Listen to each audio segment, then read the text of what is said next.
चलो। Class 10 subject math. बच्चों, date है 30/4/2020। किसी बहुपद के शून्याङ्कों और गुणांकों में संबंध। तो बहुपद के शून्याङ्कों और गुणांकों के बीच में संबंध आपको निकालना है। माना द्विघात बहुपद का व्यापक रूप ax² + bx + c है।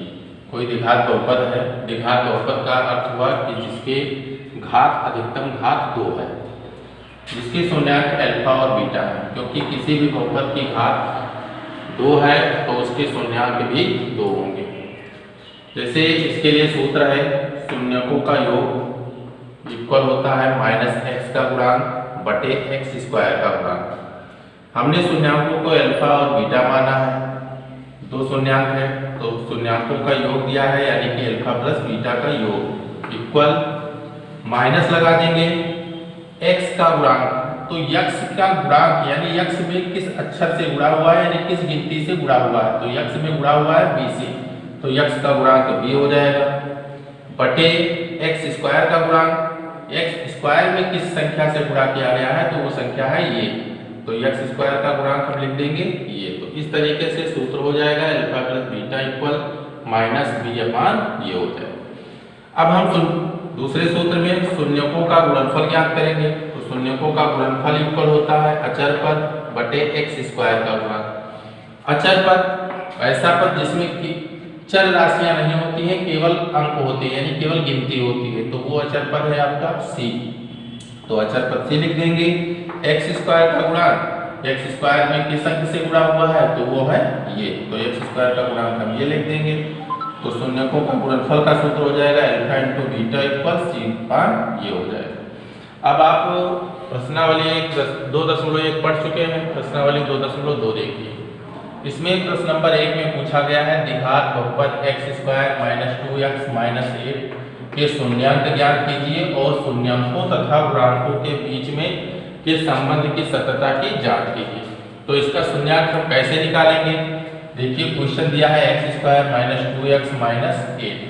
अब इसका हम गुणनखंड करेंगे। गुणनखंड कैसे करेंगे? मध्य पदों को तोड़कर, यानी कि ये जो बीच का संख्या है इसको 2 भागों में हम तोड़ के लिखेंगे। सबसे पहले 2 गिनती आप बताइए जिसका गुणा किया जाए तो 8 आए, लेकिन माइनस करने पर 2 आए, तो वो अंक है आपका 4 × 2। यदि हम इसका गुणा करेंगे तो 4 दूनी 8 हो जाएगा, लेकिन 4 से यदि 2 को माइनस करेंगे तो हमें 2 मिलेगा। अब इस 4 के साथ भी हमें x लिखना है और इस 2 के साथ भी x लिखना है।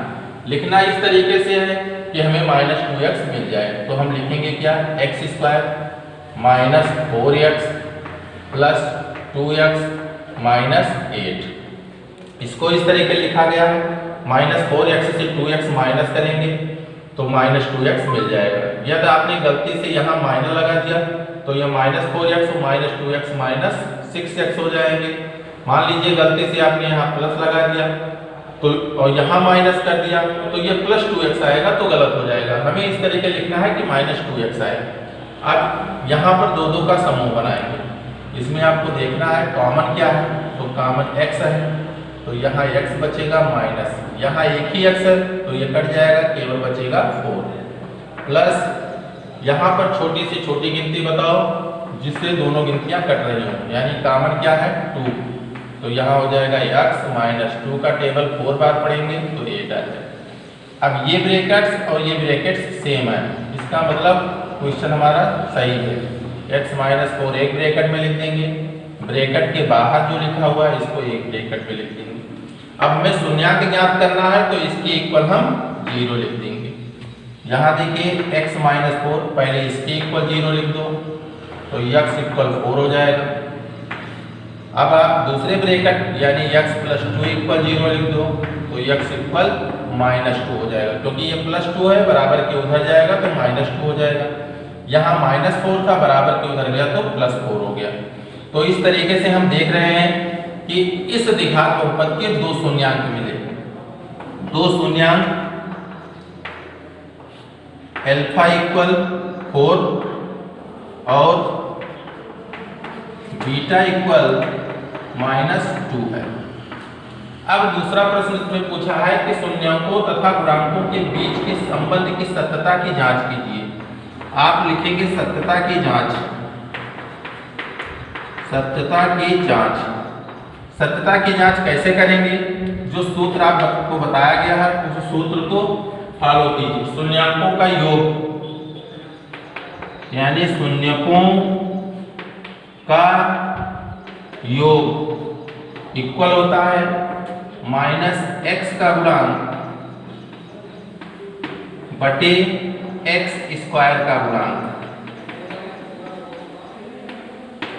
अब यहां देखिए शून्यकों का योग यानी कि alpha plus beta equal minus x का गुणांक। अब इस सवाल में देखिए एक्स में किस संख्या से गुणा हुआ है? -2 से। तो यहां आप लिख देंगे -2 अपॉन एक्स स्क्वायर का गुणांक। तो यहाँ पर केवल एक है जो छुपा हुआ है, तो यहाँ हम 1 लिख देंगे।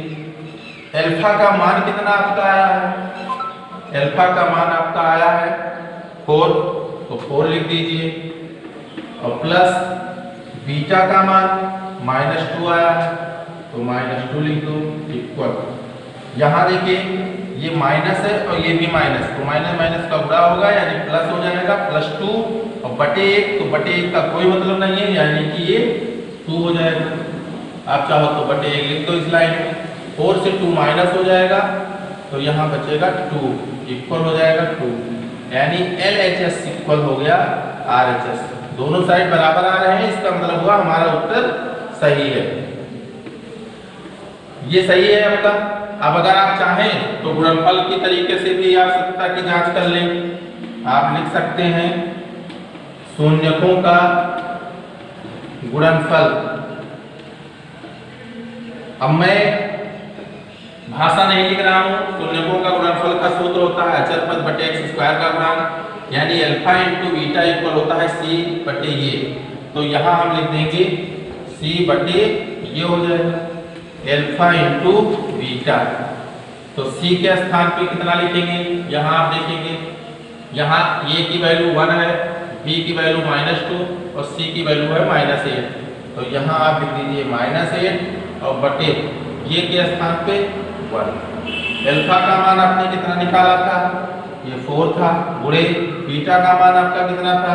-2 इक्वल ये हो जाएगा -8/1। 4 से -2 में गुणा होगा तो ये -8 इक्वल -8 यानी कि LHS इक्वल हो गया RHS। दोनों पक्ष बराबर आ रहे हैं, इसका मतलब हमारा उत्तर सही है। आप लिख दीजिए सत्यता की जांच करना था यानी कि इसको हमने सिद्ध करके दिखा दिया। इस तरीके से बाकी सवाल आप लगा सकते हैं। बच्चों प्रश्न नंबर 2 देखिए। एक द्विघात बहुपद ज्ञात कीजिए जिसके शून्यकों के योग तथा गुणनफल क्रमशः √2 और 1/3 है। शून्यकों का योग दिया गया है यानी अल्फा प्लस बीटा का मान दिया है। शून्यकों का गुणनफल दिया है यानी अल्फा इंटू बीटा का मान दिया है और आपको एक द्विघात बहुपद बनाना है। देखिए शून्यकों का योगफल,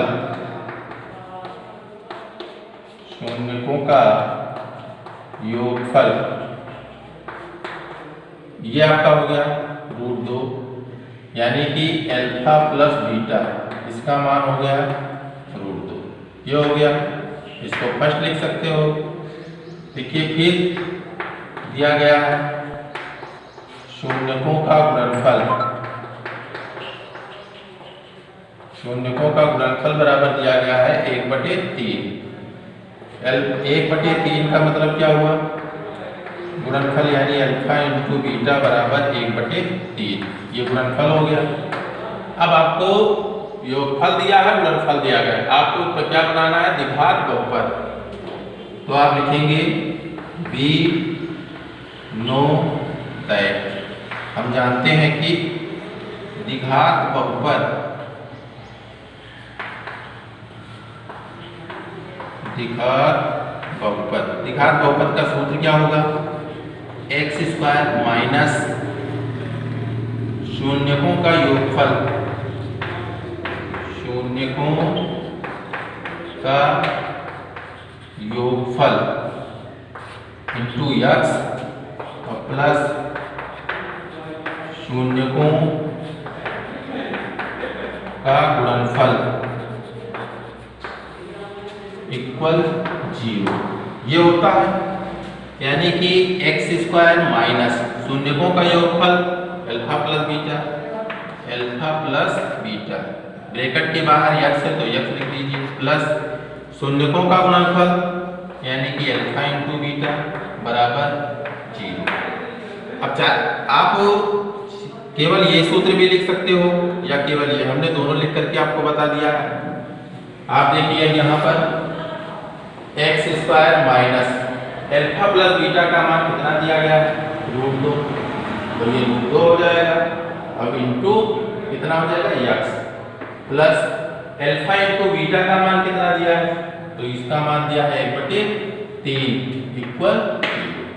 अब आप इतना भी लिख सकते हो या इसका एलसीएम ले लो, इसके नीचे कुछ नहीं है, इसके नीचे कुछ नहीं है, इसके नीचे 3 है, तो 3 से पहले इसमें गुणा कर दो, ये 3x² हो जाएगा, माइनस 3 से इसमें गुणा कर दो, 3√2 हो जाएगा x, और प्लस इसके नीचे 3 है तो इसमें कुछ किसी से नहीं गुणा करना है, बटे टोटल के नीचे हो जाएगा 3 इक्वल 0। इसके नीचे 1 लिख दो और क्रॉस मल्टीप्लिकेशन कर दो, इन सभी संख्याओं का 1 में गुणा हो जाएगा, यानी ये हो जाएगा 3x² minus 3√2x plus 1 equal 3 से 0 में गुणा होगा तो ये 0 हो जाएगा। इस प्रकार द्विघात बहुपद।